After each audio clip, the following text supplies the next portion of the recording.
दोस्तों, मैं धर्मेंद्र कुमार आप सबको डियर ऑनलाइन क्लासेस में स्वागत करता हूं। आज का मेरा क्लास है, इसका सब्जेक्टिव क्वेश्चन कल पढ़ाए थे बिरजू महाराज का कहानी ना सारांश। ठीक है, सारांश हमने पढ़ा दिया है। अगर नहीं देखा है तो जा करके उसको देख लो। ठीक है, क्या है बाबू, इसके सब्जेक्टिव क्वेश्चन कराएं। यहाँ से ज़्यादा क्वेश्चन नहीं, 4 से 5 क्वेश्चन है जो ज़्यादा एग्जाम में आता है। सभी क्वेश्चन नहीं आता है, क्वेश्चन तो 10-15 को से कम नहीं है शायद, लेकिन सारा क्वेश्चन एग्जाम में नहीं आता है। जो आता है बस उसको लिखेंगे और सभी तुम लोग को याद है। अगर नहीं देखा ना, अगर वीडियो को पूरा देख लो तो मैं गारंटी के साथ कहता हूँ कि एक एक क्वेश्चन बन जाएगा, एक एक क्वेश्चन बन जाएगा। ठीक है, तो चलो हम पहला क्वेश्चन शुरू करते हैं। पहला क्वेश्चन क्या है बाबू कि लखनऊ और रामपुर से बिरजू महाराज का क्या संबंध है, बताओ क्या संबंध है। तो क्या संबंध था बाबू, तो बताओ। ये तो कहानी में ही बता दिया था। रामपुर में ना बिरजू महाराज का जन्म हुआ, रामपुर में उनकी तीनों बहनें की जन्म हुई थी और लखनऊ में बिरजू महाराज का जन्म हुआ था।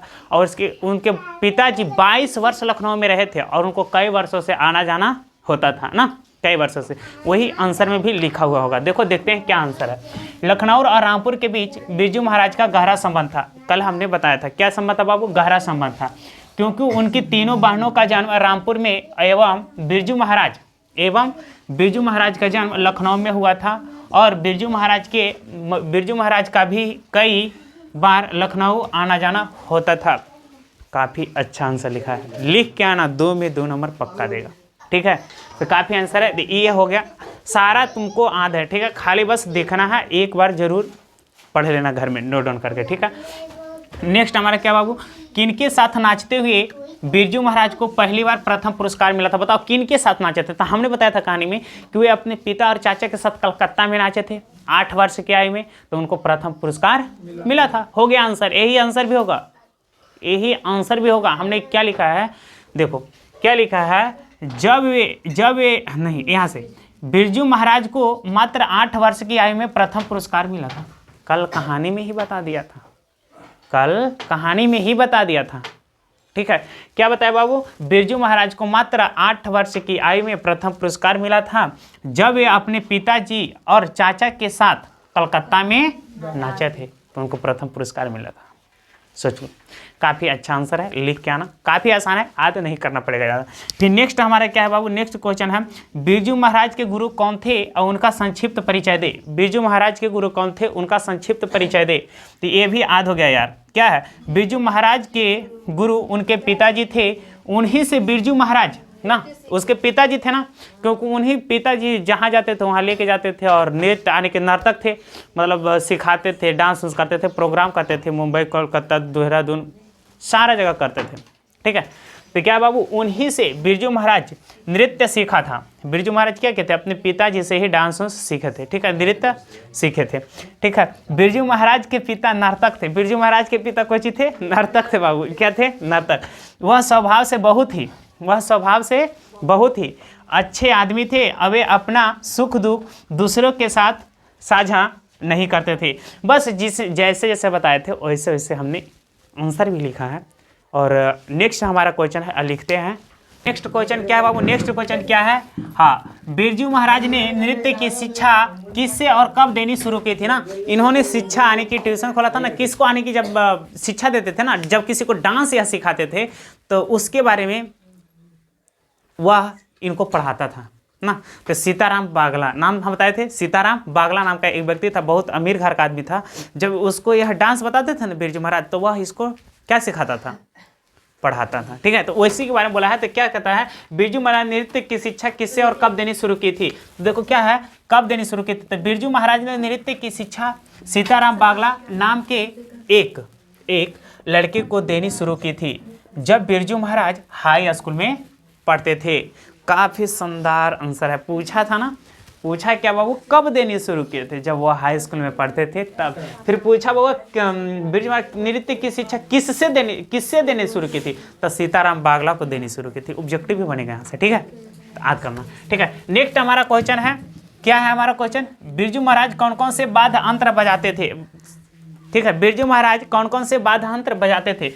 तो हमारा देखो बहुत शानदार आंसर लिखा बाबू, इसको थोड़ा सा ज़्यादा मतलब फोकस करना, ऐसे तो याद होगा, हम जानते हैं गारंटी। तो बिरजू महाराज तबला, शहनाई, हारमोनिया, गिटार, सितार आदि आदि वाद्य अंतर बजाते थे। बताओ क्या याद करना है, अगर वीडियो देखा होगा ना तो याद होगा। इसी वीडियो के डिस्क्रिप्शन में स्टोरी का लिंक है, इसी वीडियो के डिस्क्रिप्शन में जाकर के वहाँ से अगर नहीं देखा है स्टोरी तो पहले स्टोरी देख लो, उसके बाद सब्जेक्टिव आना। ऐसी सब्जेक्टिव के डिस्क्रिप्शन में ऑब्जेक्टिव का लिंक है, उसको भी जाकर के लगा लो, ठीक है।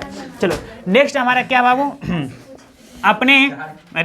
अपने विवाह के बारे में बिरजू क्या बताते हैं।